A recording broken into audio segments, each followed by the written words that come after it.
असू द्या, मी मदत करू का? अहो नाही नाही, फराळ तयारच आहे, पटकन चहा टाकते आणि आणते, तुम्ही वा पुढे. लक्ष्मीताई, पुन्हा रागावणार नसाल तर एक बोलू का? माफ करा रागावली मगाशी, पण खरं सांगू का, तुम्ही बोला पण आधी मला बोलायचंय. हे जे आता जावई बापू म्हणजे तुमचा सिद्धू आणि माझी भावना ट्रिपला जाऊन आले ना, त्याने इतकी जादू झाली आहे म्हणून सांगू. अहो ती दोघं मनाने इतकी एकमेकांच्या जवळ आली आहेत ना, या सगळ्याचं श्रेय तुम्हाला आहे बघा. तुम्ही आग्रह धरला म्हणून गेले, आम्हाला पण घेऊन गेले होते. तुम्हाला सांगते, अखंड प्रेमात बुडालेत आता. आणि तुम्हाला माहितीये का, आता जानू येईल ना तेव्हा तिच्या लक्षात येईल की तिची ताई अशी अखंड प्रेमात बुडाली आहे. तिला इतकी गंमत वाटणार आहे ना, पण सगळ्यात जास्त आनंद पण तिलाच होणार. खूप लळा आहे तिला भावनाचा. अगं बाई माफ करा, तुम्हाला काहीतरी बोलायचं होतं ना, माझं सुरूच होतं बघा. हो म्हणजे फार काही नाही, एवढंच म्हणायचं होतं की लक्ष्मीताई, तुम्हाला आता स्वतःला सावरायला हवं. नाही बरोबर आहे तुमचं. मग अशी जरा तोल गेलाच नाही माझा. म्हणजे तुम्हाला माझा स्वभाव माहिती आहे, असं पटकन वागणारी मी नाहीये, पण एकदम ठीक आहे, वेळच अशी होती, मी अगदीच समजू शकते.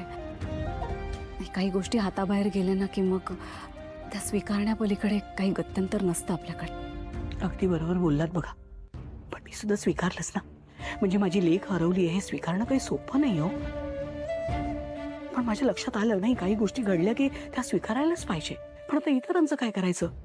हे बाकीचे लोक जेव्हा स्वतःवरून स्वर्ग गाठतात ना, मग राग येतो बघा. आता तुमच्या माफ करा, पण सासूबाई जसं वागल्या ना, त्यांनी मग आता तुम्हीच सांगा, तुमच्या घरी असं अचानक कोणी आलं आणि असं मुलांच्या फोटोला हार बीर घालणार असं सगळं म्हणालं तर तुमचं काय होईल?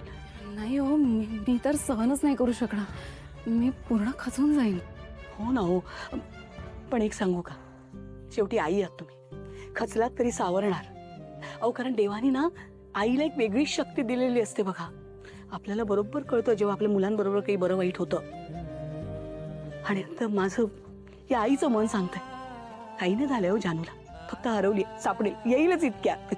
पण आता इतरांचं काय करायचं नाही का? मी तुम्हाला सांगू का रेणुकाताई, अलीकडे ना माणसांचा जरा संयम संपतच चाललाय. एखादी बातमी कानावर पडली की झालं, अगदी टोकाच्या निष्कर्षापर्यंत पोहोचतात. असं नको ना करायला त्यांनी. पण आता नाही वागणार त्यांच्याशी मी असं.